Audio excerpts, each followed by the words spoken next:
Ready Football Guys, Fantasy Football Show. I'm Alfredo Brown, joined as always by Dave Kluge. Football is here. Let's go. Week 1 starts, sits, sleepers. Dave, I don't know why I'm talking like this, but I'm excited. I'm leaving space for the excitement. I think that's what I'm doing. You got to let the moment breathe. Yeah, Football is like here. wine. Yeah, football wine. Just let it breathe, air Just out. gonna let it breathe, and then you just talked right in the open space that was supposed to be there. Sorry, We don't have to let the moment breathe. We got stuff to talk about. There's actual football on tonight. There's games all weekend. Already start sit dilemmas. I have gone back and forth with my home league lineup about 100 times, swapping out. We've got 2 flex spots, and I loaded up on these injury away running backs. Like, do I want to trot out a Ty Chandler or Zach Charbonnet or somebody like that this week, or do I want to go with the safer option and Demario Douglas? I tilt too. I'm an expert. Like, I do this for a living. I make rankings and I still tilt. So we are here with you. We agonize and sympathize and all of the eyes with your pain. We get it. It's real. You are using the term expert loosely, the loosest. Would we call ourselves experts? Like I've never used that term. Would you say expert? I think we could be experts. Google tells me that the definition of an expert is a person who has a comprehensive and authoritative knowledge of a skill or particular area. I think we fit that definition. Yeah. Hey, you people in the comments, suck it. We're experts. That's Maybe right. not authoritative, but I could at least say that we have comprehensive knowledge of fantasy football. We comprehend things. All right. That's enough of the shenanigans. Week 1 is here. We're taking a look at some players that we want to start in our lineup, sit on our bench. And, it's I know it's week 1, but it's crazy. Like there's streamers already. There's just players that you need to be able to stream if you got deep lineups, multiple flexes, and we're ready to give you that. Dave, why don't you kick us off here? You want to start Ezekiel Elliot, running back, Dallas Cowboys going up against the Cleveland Browns. That is the Sunday afternoon game. Dave, you've got him ranked as your running back 33. I've got him as running back 40, same as the Football Guys consensus. So you're a bit higher on Zeke. Shocker. Tell us why.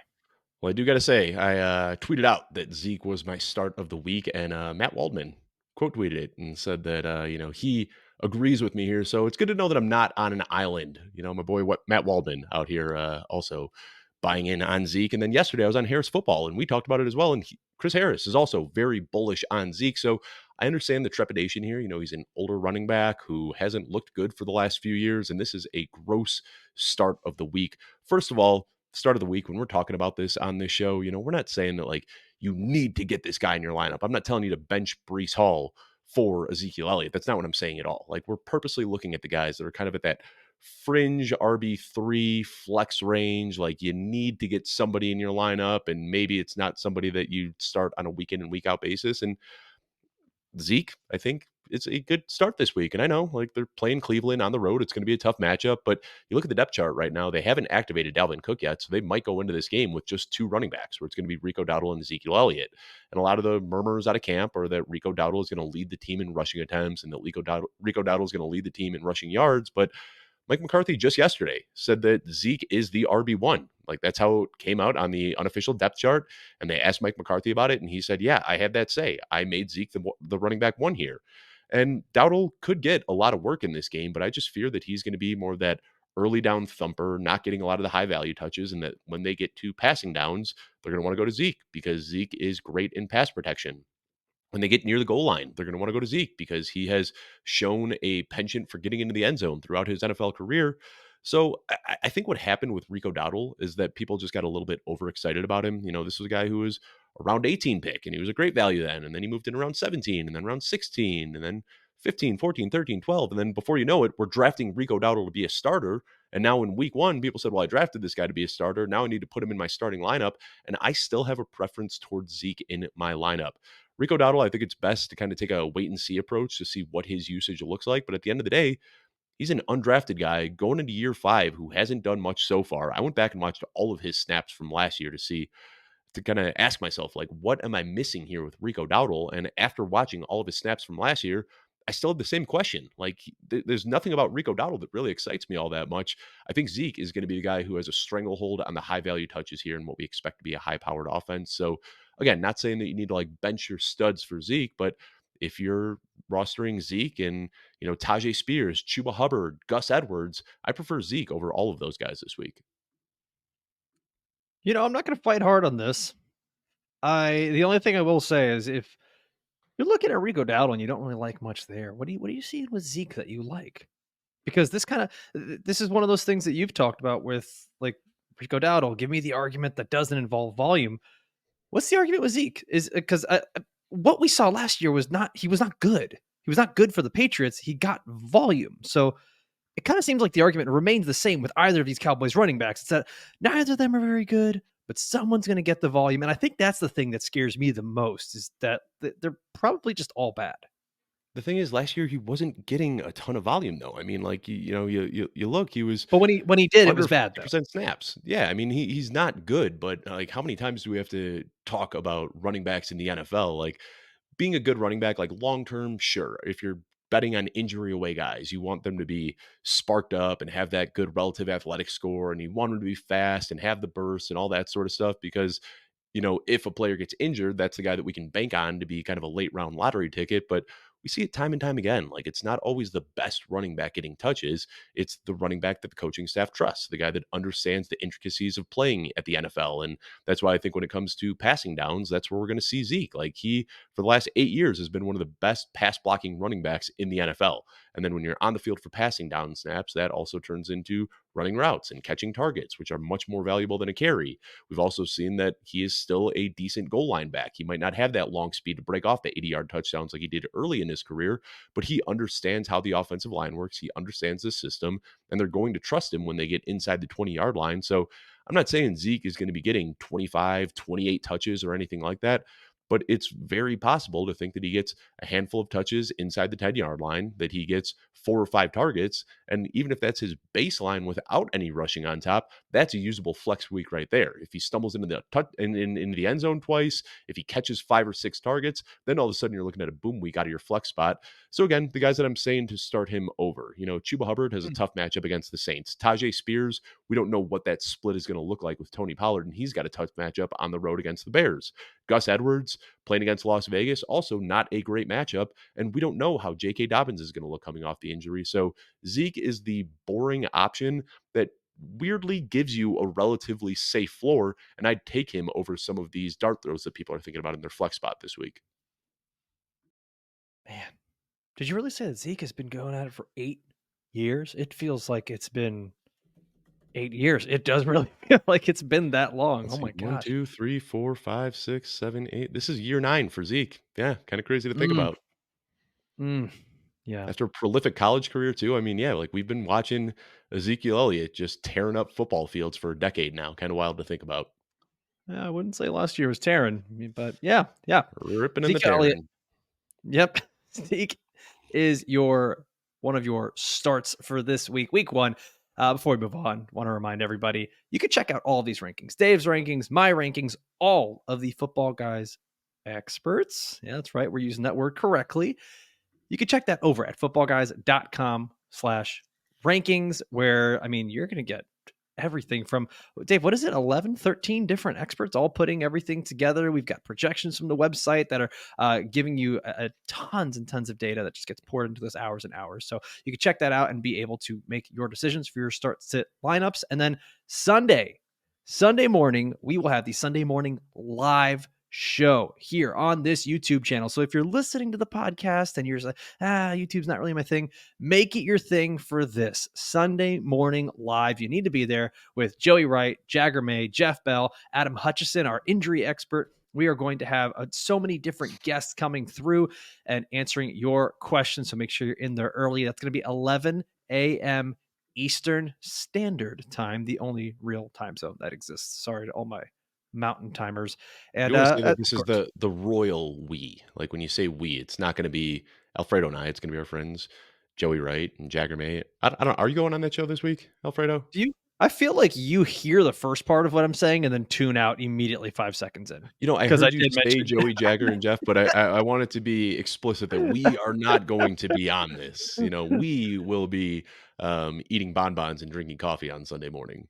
Correct. Yeah, no, just coffee, no bonbons for me. Yeah, but I think I will. I think I will. I'll have to check with my publicist, my manager, to see if we'll be on the show. But I think I will. Of course, if you're watching this right now, just take a second, give this a like, comment down below with some of your start sit questions, and make sure you subscribe to the channel. And if you're listening, like I said, on the podcast version, be sure to leave a review, whether it's on Apple or Spotify. We always appreciate it. You All know, right, Dave. could I just bogart Yeah, the show for a quick second, Alfredo? Because there's just something do I it. want Just to do talk it. about. We're so The show's weirdly off so the off the rails right rails. now. Yeah, Yeah, yeah. It's the last show of the off season. We're giddy. I We're love it. excited. You can feel it. I noticed something going through rankings this week, and I think this Mm. adds some context to why I'm talking about Zeke and the guy that you're going to talk about, and just overall when we're talking about running backs this year. We always kind of say like, your RB1s, your RB2s, your RB3s, your flexes, but it always feels like there's like maybe 8 RB1s or like 15 RB1s, and then like the RB2s might bleed into like RB33, RB35. You know what I'm talking about, Alfredo? Like there's never clear cut this week, like looking at rankings, it feels like there's like a clear cut top 12, and then everybody from 13 to 24 feels like an RB2. And then once you get out of that 24, there's a lot of guys that I think are going to be in that kind of wait and see tier. And there's a lot of guys that, we have high hopes for that you might not feel comfortable starting week one in this in this RB3 range. And like the top 12 kind of ends with Kenneth Walker, Devon Achane, Kyron Williams. Like you feel pretty confident about those guys as your RB1. And then once you get into the RB2 range, it feels like once you get to like Ramadre Stevenson, Najee Harris, Javonte Williams, Aaron Jones, then there's a big fall off. And all of the guys beyond there, you're looking at, Tony Pollard, DeAndre Swift, Zamir White, Zack Moss, like all of these guys that you don't really feel great putting into your lineup. So there's a lot of guys that could kind of be potential landmines this week that you put in your lineup, hoping for some projectable volume, and they could be in a split committee. They could be just on a terrible offense. There's so much uncertainty once you get out of the top 24 running backs this week. And I think that's why when you started looking at some of the questions that were coming in, almost everybody was asking about running backs because there's just no clarity outside of the top 24 this week. Yeah, and I tweeted something earlier in the week about how there are going to be fantasy managers out there that are starting both Jerome Ford and Chuba Hubbard this week, and I think it's beautiful. And I Which mean, those are could guys be that, great plays. They could yeah, be. I mean, And they those are could guys give I've you got them. 3.2 points in your lineup. Well, I've got them at running back 24 and 25, respectively. I've got Ford just ahead of Chubbard. Chubbard. Chubbard. Chubbard. Chubbard. Chubbard. I love it. Yeah, Jerome Ford just ahead of Chuba Hubbard. I can't not call him Chubbard now from now on.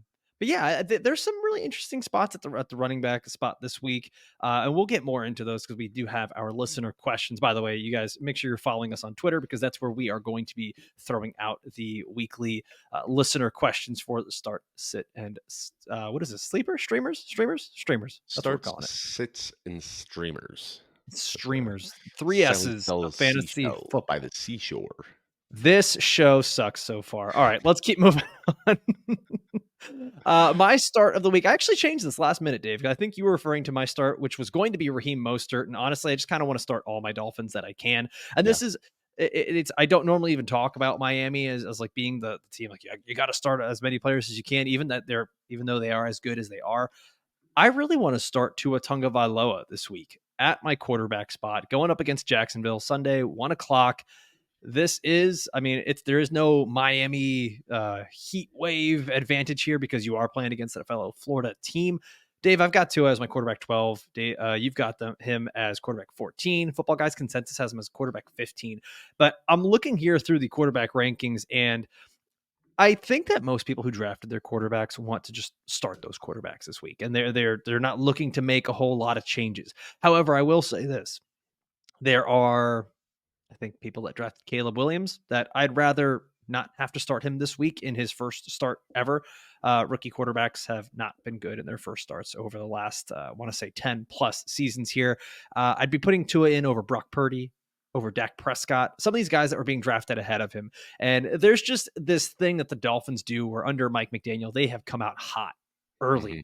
in the season. Last year, 36 points in week 1 against the Los Angeles Chargers and what ended up being a shootout, which, by the way, this game could very well become that. There are injuries on both sides of the ball here.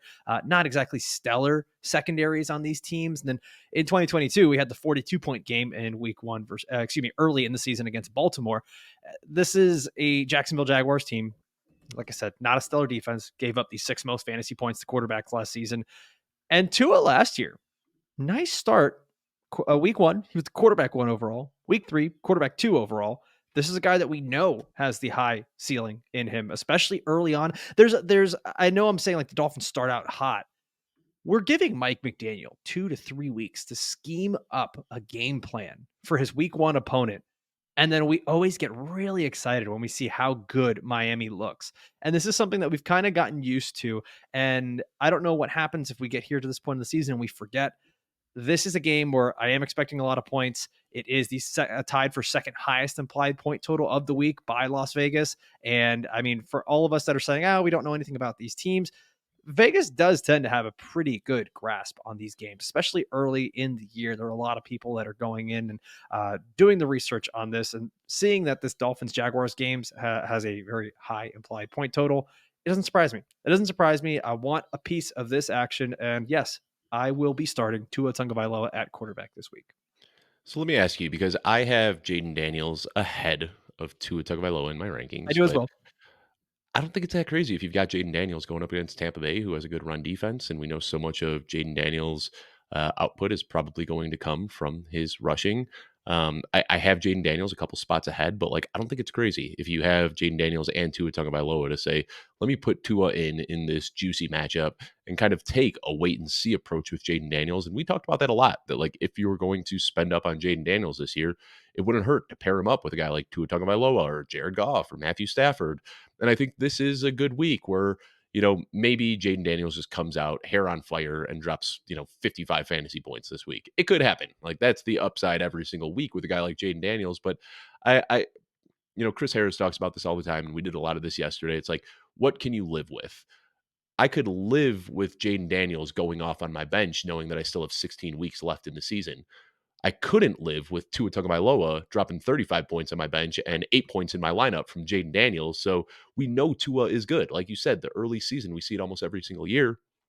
Tua's per 17 game pace for passing yards over the last 2 years is elite. Like he's up there with Patrick Mahomes and Josh Allen. Like I don't think people realize just how good Tua is. And Yeah. I was a noted Tua detractor for his first couple of years in the season, but it has been night and day since Mike McDaniel showed up. And he's not going to give you the rushing upside, and that does lower his floor a little bit. But anytime Tua steps on the field, he can go for 350 passing yards and 5 touchdowns. And I don't think we can expect that type of production from a guy like Jaden Daniels yet.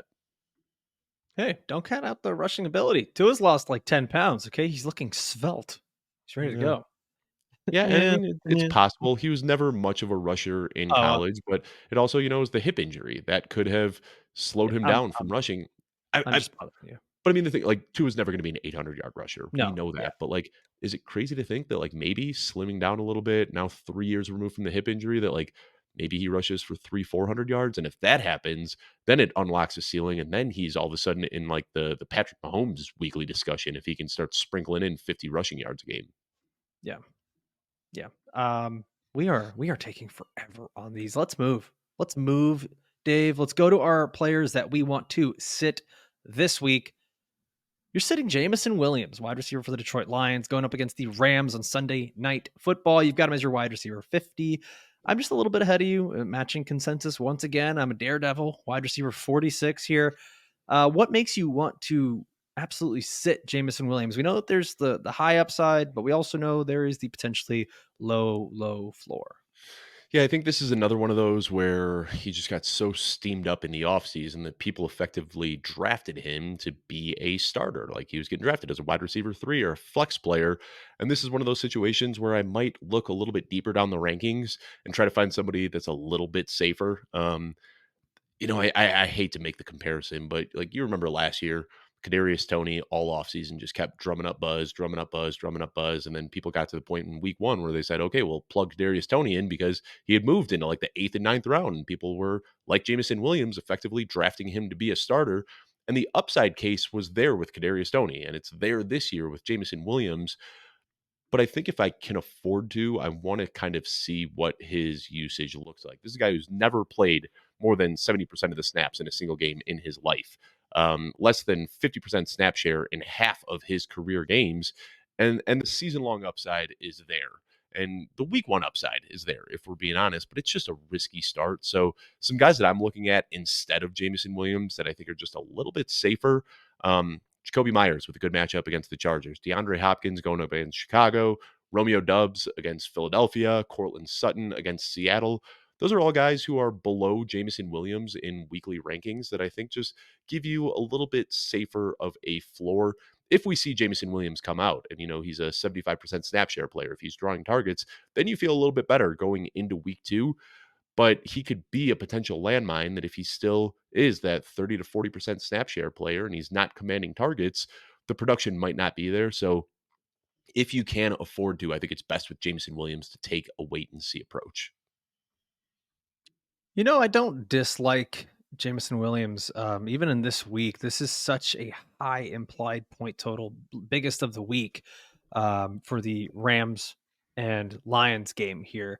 And I do think that the target floor for Jameson has moved a little bit with less and less playmakers on the offense this year. Not that it's like a huge loss to lose Josh Reynolds, but even just the extra 2 to 3 targets in the game going Jameson's way.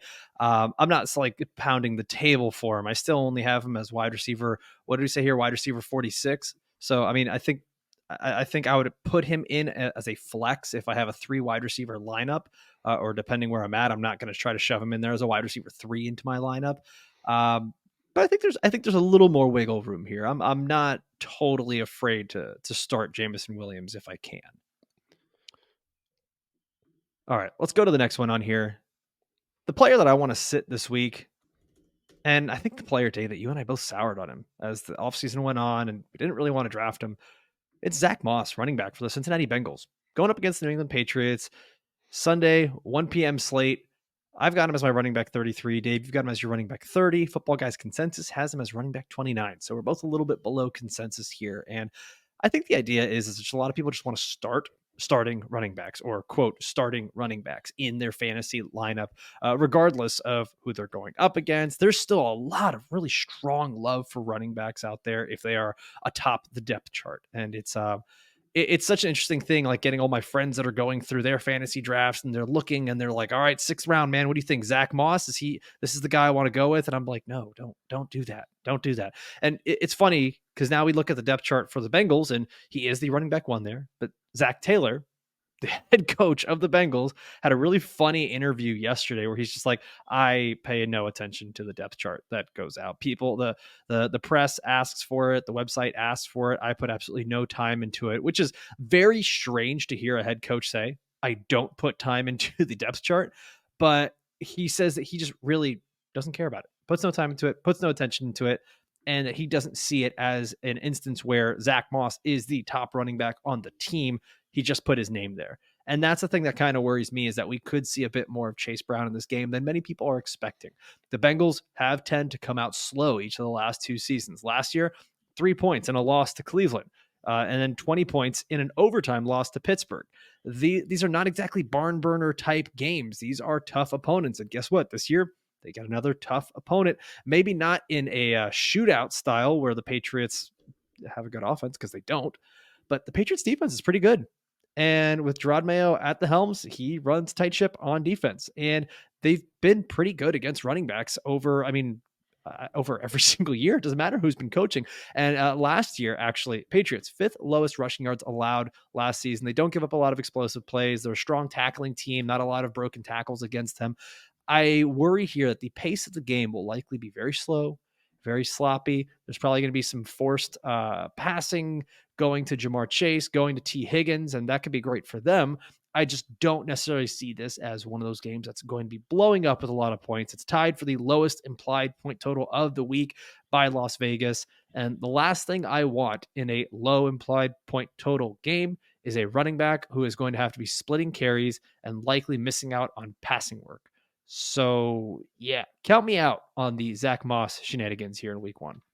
Yeah, I think this is another one of those that like a wait and see approach is best if you can afford to. And I've got Zach Moss slightly ahead of Chase Brown in my rankings, but I've got Zeke and Chase or and Zach Moss like back to back, and you don't feel great about either of these guys. And I'd prefer Zeke because of the high value touches that could potentially go his way. But that's what I'm saying, man. Like once you get outside of the top 24, like let me just read to you my Well, we've top become 24. such nihilists here. We're like, outside of the top 24, it doesn't even matter, man. I It's mean, all the same. it's true, and like all of these guys just kind of feel like there's so many committees this year, and we don't know who's going to be getting what sort of volume where, and it's just like so top 25 technically for me because I think Brian Robinson is a guy that you can Oh, yeah. reasonably rely on, and I've got him as my Mhm. RB 25. But after that, Zamir White, like we don't know how Lauby and Madison are going to be involved. That could be a risky one. Yep. Tony Pollard, I prefer him to Tajay Spears, but if it is a 50-50 split against a tough Chicago defense, that's not a great start. DeAndre Swift, we don't know how Velus Jones and Khalil Herbert and Roshan Johnson are all going to mix in here, which I got to say, Love did you watch Hard Knocks? Because they were gushing over Velus Jones, saying that they Oh have my aspirations gosh, that he could enough be with the the best Velus running back Jones. in the league. Enough. But seriously, outside of that, then you've got Chuba Hubbard and Gus Yep. Edwards and Jerome Ford and Chase Brown and Blake Corum and all of these guys that we don't know what their workload is going to look like. So if I can, outside of those top 24, 25 running backs, I'm trying to, force wide receivers into my flex spots where I can, just because, you can, there's 40 or 50 wide receivers that you feel reasonably comfortable with. And there's about 25 running backs, and that's it this week. Yeah. I Yeah. will say And I think going into week 2 though, that running back depth, by week 2, get then we'll Cliff. have like 30, 35 running backs that we'll like because we'll say like, wow, Tony Pollard dominating touches, Ezekiel Elliott dominating touches, Chase Brown like we'll have a clearer picture going into week 2, but week 1 is tough. I cannot wait for the annual overreaction panic meter episode next week after week one. Just Oh, it's gonna be a blast. destroys everyone's hopes and dreams. All right, let's move along here. We're done with the players that we are sitting. Let's go into our streamers, the third S. Dave, you are streaming Courtland Sutton, wide receiver for the Denver Broncos, going up against the Seattle Seahawks. This could be a fun game. I'm slightly worried because of Bo Nix getting his first start, but you've got Yeah. Courtland Sutton as the wide receiver 38. I've got him a bit lower at wide receiver 43. However, we are both ahead of consensus and has him at wide receiver 44.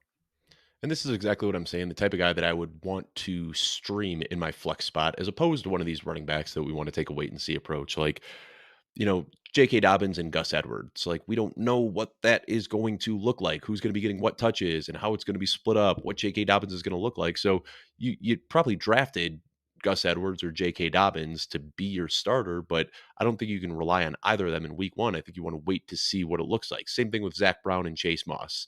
Um, Zach Brown and Chase Moss. You know what I'm saying? Zach Moss and Chase Brown.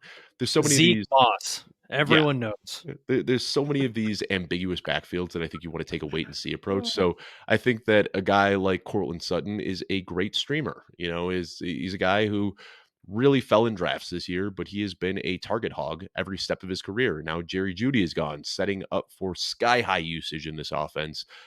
And we've talked so much this offseason about the running backs and their involvement in the passing game in the Sean Payton offense, but we haven't really talked about is that Courtland Sutton is essentially the Mike Thomas or the Marquez Colston, that big bodied X receiver that can line up out wide or line up in the slot, kind of move around, catch those low A dot targets. And that's something that we should probably see a lot of from Bo Nix, where he's just going to be hitting Courtland Sutton on slants across the middle of the field. And I think that they are going to feed him along with the running backs. So, this is just one of those where I'd prefer the wide receivers over the running backs. And there's kind of sneaky shootout potential in this game. And Courtland Sutton is going to have a tough matchup, probably going up against Tariq Woolen for the majority of the day, but I think there's going to be enough volume here to offset any potential struggles that you might see from the Broncos offense as a whole. So yeah, if you're kind of sitting with these wait and see running backs and you're not sure who you want to plug into your flex spot, I think a guy like Courtland Sutton is a great streamer, and there's a lot of other guys in that range that I like as well. Maybe stream Tyler Lockett this week and see how he does. Demario Douglas. I think there's a lot of those kind of back end wide receiver fours that may not have the same ceiling as the running backs, but give you a much, much safer floor and allow you to get out of week one with a win. Courtland Sutton or Jordan Addison? Let me pull up my rankings really quickly. I think I have a preference towards Sutton in my rankings. I do, yes. Okay, Courtland Sutton or Jaden Reed? Sutton, but I'm very low on Reed this week, so take that one with a grain of salt. All right, let's go Courtland Sutton or what's a fun one? Let's do this. Christian Watson. I've got Christian Watson ahead of. So here, I'll just All rattle right. off my rankings. For me, it's Christian Watson, Keenan Allen, Christian Kirk, Xavier Worthy, just ahead of Courtland Sutton. But then just behind Courtland Sutton, I have Roma Dunze, Jaden Reed, Lad McConkey, Brian Thomas, Khalil Shakir. A lot of these rookies and year two guys that I see the breakout for, but I think in week one, you kind of take the safer option with a guy like Courtland Sutton, a proven veteran that has done it for years and has almost no competition in the wide receiver room right now. Yeah, that'd be a lot of faith putting all these breakout guys to all break out in week one. Yeah, and like that's like I have, I talked about it all off season. Roma Dunze ahead of Keenan Allen in my draft rankings. But in Mhm. week one, I'm gonna lean towards Keenan Allen ahead of Roma Dunze. You see the season long term upside for a guy like a Dunze, but I think in week one, it's totally okay to lean on those boring veterans and kind of wait until we see the breakouts. And then once we start seeing those signs of a potential breakout, then you plug those rookies and those year twos and those breakout guys into your lineup. But nothing wrong with deferring to the boring veterans early in the season. Yeah, I'm kind of cool being boring, like at the beginning of the year, not having to go for these crazy. This gives me a ton of upside. We kind of know what we have in our lineups, which is why I don't think we're going all that crazy with our starts and streamers here. You Like hold it, on to the upside for later. yeah, like if you start this week, like I could totally have egg on my face for saying this, but just like if you start this week and you plug in Xavier Worthy and Brian Thomas and Jameson Williams and Blake Corum into your lineup, yeah, those are guys that like we have talked about this offseason as liking, but they all have potential to give you 2 or 3 points this week. So I think a lot of these guys, you do want to exercise some patience with the young guys. And in week one, it's okay to be a little bit boring and just try to get through unscathed, get a W, and then we have a clearer picture going into next week of what some of these offenses and what some of these roles could look like. Careful with the eggs. We know what they do to your tummy. I'll give you my final streamer here, and I want to talk about Khalil Shakir, wide receiver for the Buffalo Bills. He's one of the guys that you and I have just been lauding all off season as we've been getting closer and closer. And here we are, week one. Bills are going up against the Arizona Cardinals Sunday, 1 o'clock. I've got Khalil Shakir ranked pretty highly. He's in my top 40, Dave. I've got him as my wide receiver 38. You've got him around the same area. Football Guys Consensus has him as wide receiver 41. This is a game that I think might actually be even better than what Vegas has it at. It's the fifth highest implied point total in the week. And I wouldn't be surprised if this is a top 2 or 3 game here this week. Just looking at the quarterbacks that we have, Josh Allen going up against Kyler Murray, two secondaries that are not very strong. The Bills secondary is definitely down from where it was last year, especially over at the safety position. So the middle of the field and Matt Milano not being there at linebacker either due to injury, like there's a lot going on that defense where the middle of the field is going to be probably open quite a bit. And Khalil Shakir, he's the guy that we've been talking about as sort of taking over this wide receiver 1 role and the guy that Joe Brady loves to scheme up for getting yards after the catch. He's consistently open. This just I really like this. This is why you draft Khalil Shakir. So you can plug him in as your wide receiver 3 this week. You can plug him in as your flex in PPR leagues. I know that Curtis Samuel has practiced in full. He's still coming off an injury, a toe injury. I get it. We tend to think, okay, player practiced in full, they're going to be at 100%. Dave, you and I, we watched the receiver series on Netflix. Even when players play and they're good to go and they practice in full, this does not mean they're at 100%. So there may be limitations on Samuel, not just physically, but on how many snaps he's playing. Whereas Khalil Shakir is absolutely ready to go. These are this is an opponent in the Arizona Cardinals that could be a very high-powered offense this year with a healthy Kyler Murray, with the addition of a Marvin Harrison Jr., Trey McBride's still there. The Bills are going to have to be passing the ball plenty, and there aren't any other targets on this team. I like this stat from earlier in the offseason when I said it. In games where Khalil Shakir has had at least 60% of the snaps, he's averaged nearly 4 receptions for 61 yards. He's been a top 36 wide receiver in more than half of those games.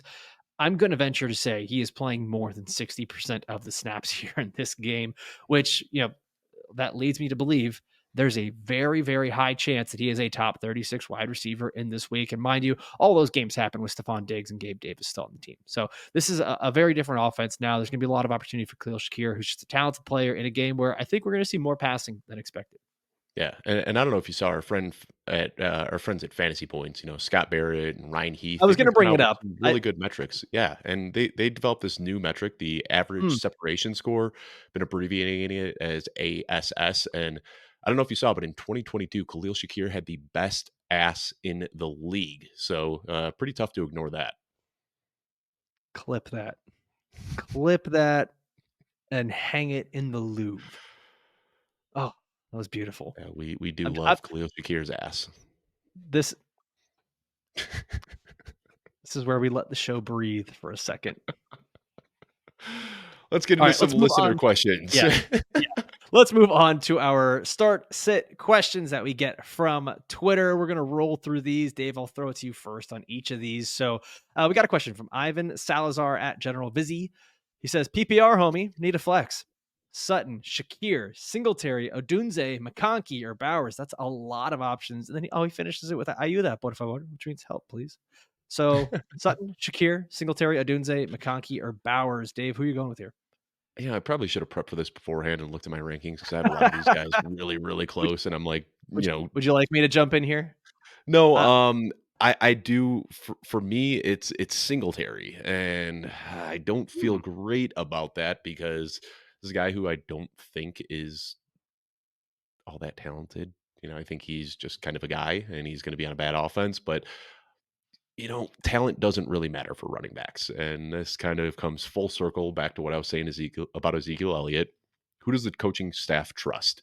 And we have seen Brian Dable leaned on Devin Singletary for years in Buffalo, and it was never pretty, but the volume was there. And as much as I like Tyrone Tracy and Eric Ray for their potential upside late in the year, I think in week one, we're probably going to see a decent workload from Devin Singletary. So even though I like Courtland Sutton and I like Khalil Shakir, and I know you like both of those guys as well, I think in week one, Devin Singletary is one of those guys that we can kind of reasonably project some volume on, and it might not be pretty. It could be 16 carries for 45 scoreless yards, but I think that all it takes is him falling into the end zone or catching a handful of targets to kind of pay off as a start this week. So I have Singletary ahead of those guys, but I want to blame you for going with Sutton or Shakir. Yeah, I think I'm going to go Shakir on this one. I've got Singletary as my running back 30. It's just pillow fight of the week here, Giants versus Vikings. I'm not in love with it. And you're right with the point that running backs don't have to be super talented to get volume, but I do think that we are going to see probably a little bit more Tyrone Tracy than we've thought, or maybe get some Eric Gray in there. But I do think that the offense needs to be good Yeah. for running backs to you know get that touchdown opportunity. And I just don't think the offense is very good. And the Brian Flores improved defense in Minnesota actually worries me a little bit. So I am going to go Khalil Shakir here in this option. So Ivan, just choose who you love more. Which parent do you love more, me or Dave? All right, let's go to our next one here. Jacob Blackburn at Jacobo_Moses on Twitter. That's a listener league Yeah. audience member. What's up, Jacob? How you doing? I hope you lose the listener league. Anyways, he's asking Rico Dowdle or Rashid Shaheed in the flex spot. This is a league with half PPR and half a point per first down. So Rico Dowdle or Rashid Shaheed in a half PPR or half point per first down. I'm looking right now. I think this might actually be him asking a question about our listener league because this is the scoring we go with, right? We have a half point per first down. I had no idea. I do not pay attention to the rules of the Know listener your league. settings. And well, he's not playing against either of us. So I was checking because if he was playing against me or you this week, I would What kind of just look at his tomfoolery is bench and this? say, yeah, plug in Tyler Conklin, who he's got on his bench. That's who you want to start in your flex this week. But no, he's playing against somebody else, not named Dave or Alfredo. So we'll give him some real advice here. I got to be honest, man. Those are two very uninspiring starts. I wouldn't feel good about plugging Rico Dowdle or Rashid Shaheed into my flex this week. I see the upside case for both of them. Both of them. Um, I think I'd go with Dowdle here. I mean, Shaheed is pretty far down in my rankings. I'm a Yeah. big fan of Shaheed's talent, but I really want to see what his usage looks like in this new Clint Kubiak offense. Last year, Shaheed was the guy that was working across the middle of the field and garnering a lot of targets. From what it sounds like, the reports that we've gotten out of New Orleans is that that's more what Chris Olave is going to be doing this year, while Shaheed is playing outside and running deep routes outside the numbers. So if Shaheed is doing that, just kind of stretching the field vertically, there's not going to be a lot of usage, and there's going to be some boomer bust tendencies there. I've been off on Rico Dowdle, but I think when you're getting this deep into the trenches and you're torn between Rico Dowdle and a guy like Rashid Shaheed, I think you can lean towards Dowdle here. Yeah, I'm gonna go with the same one there, Rico Dowdle on that one. The half I point will per say a first down half point this week. for first down. Yeah, that benefits a guy like Dowdle who might not get the high value touches, but if he's that between the 20s guy and he picks up a handful of first downs, then all of a sudden you're looking at a decent floor from him. Yeah. Also, I now need to go and check the rules for our listener league. That's not who puts a half point per first down, Dave. Anyways, you know what? We're pretty deep into the podcast here, and I think this is a perfect time.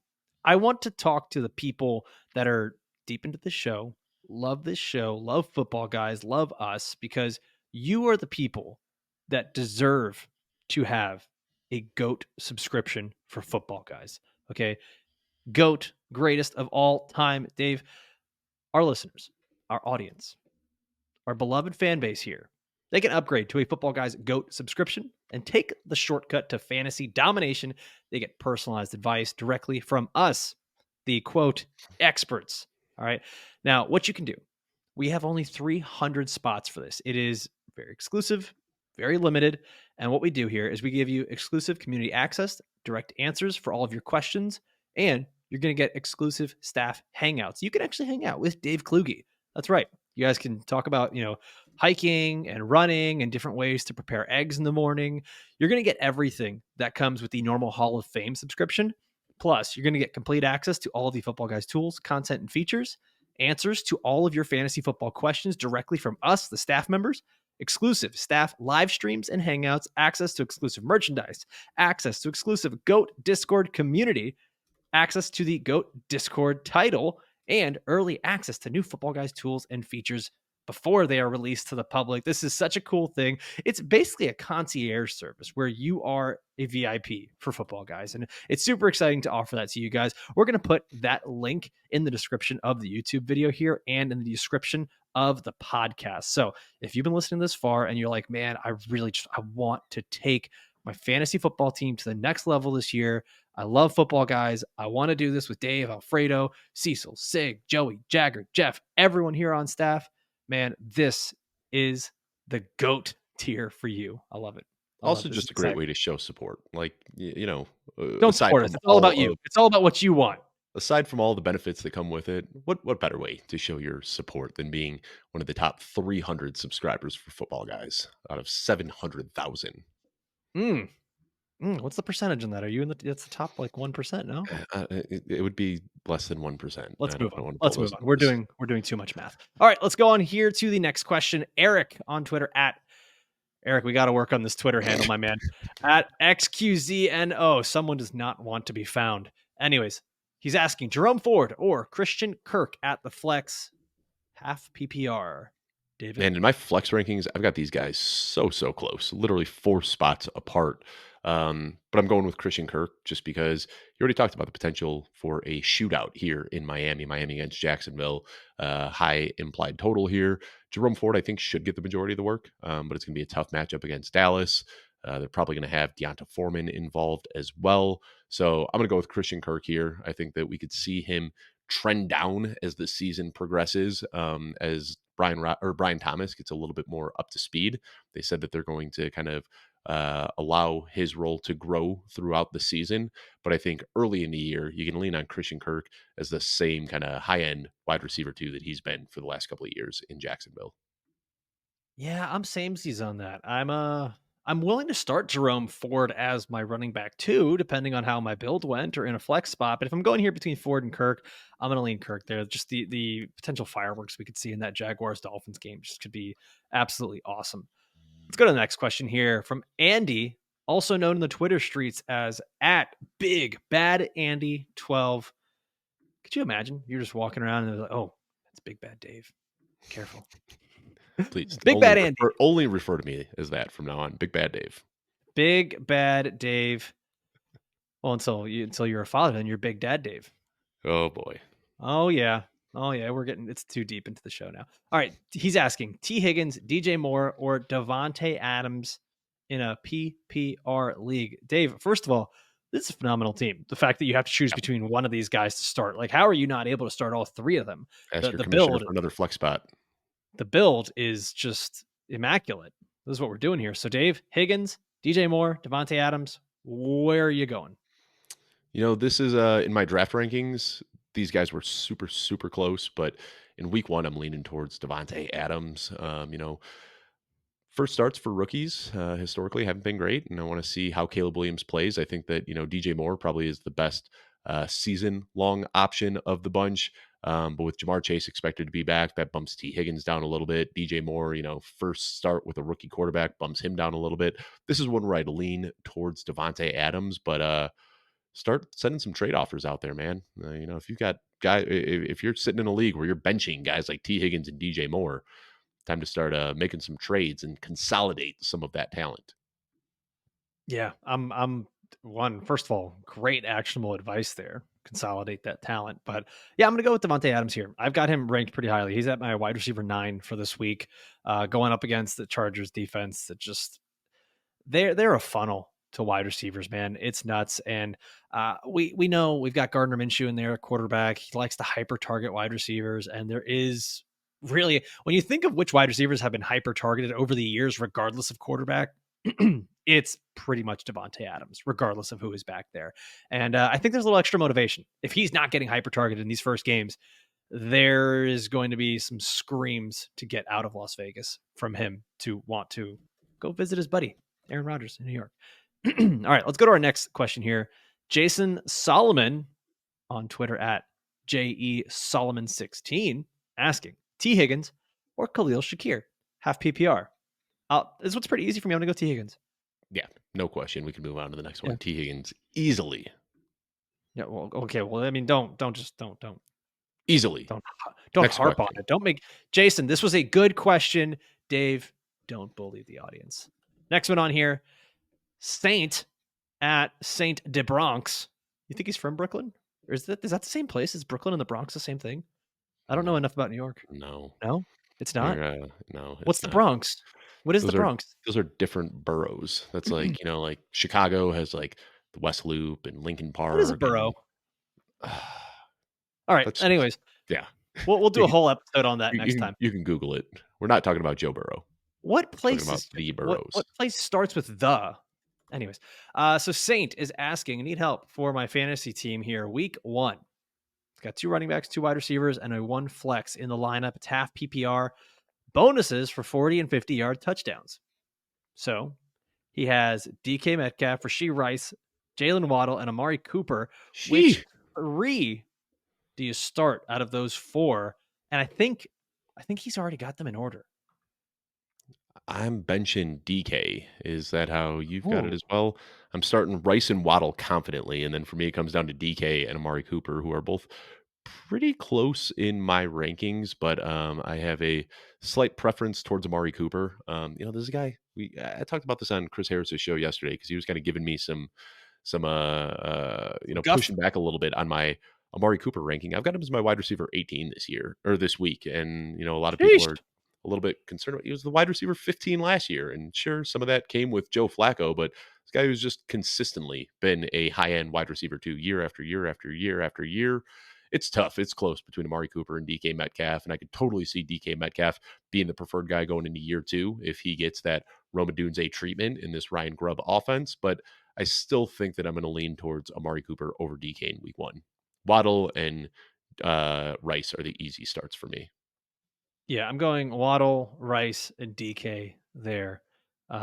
I know that there's like some worry about Patrick Surtain being the one that's going to shadow DK Metcalf in that game against Denver.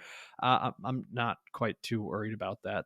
I'm super excited for the fireworks that we're going to see from this Seattle offense and the vertical attack to DK Metcalf.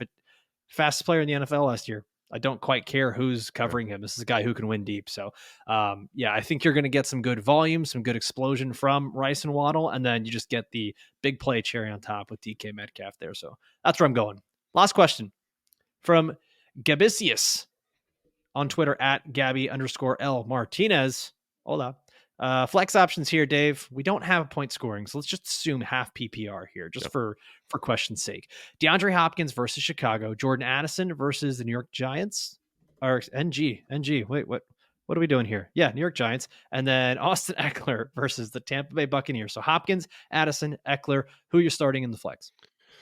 I'm going Hopkins. It is boring. I know. Ugh, It's not yeah, it's doesn't feel great. it's a boring move, but I'm going Hopkins here over Addison and Eckler. Eckler's definitely one of those wait and see type of guys. We don't know what it's going to look like between he and Brian Robinson. We don't know what Jaden Daniels is going to look like.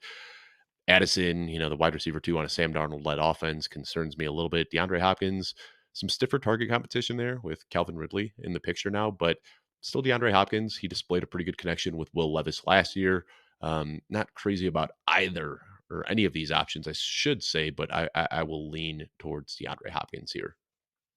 Yeah, same. We are once again in lockstep. Oh man, this has been a rough episode for us. We are in I week don't know if this is 17 one of the mode right best now. or worst episodes I we've think it's ever the recorded. best. I think it's the best. It feels We'll loose. It see. feels We'll fun. see. I'm enjoying it. This is one of our best episodes, I think, ever. Speaking of that, we're done. We're going to be back again next week. We are starting the full week slate Monday. We're doing waiver wire. Tuesday, we're going to be doing a little overreaction, little panic stuff. And we're just going to keep going through this week, man. We're back to the normal slate of shows where, Wednesday we're doing some very different things. We'll do some trade stuff. And then Thursdays are going to be our starts, sits, sleepers, and, the listener questions for you guys. But don't forget, be on the YouTube channel Sunday, 11 a.m. for Joey Wright, Jagger May, Jeff Bell, Adam Hutchison, the whole Football Guys team doing the Sunday morning live start sit. If you're listening here all the way to this point, go become a GOAT subscriber. Click the link in the description down below. And, well, as always, for myself, for Dave Kluge, want to thank you guys for watching and listening all the way through. We'll see you next time. Adios.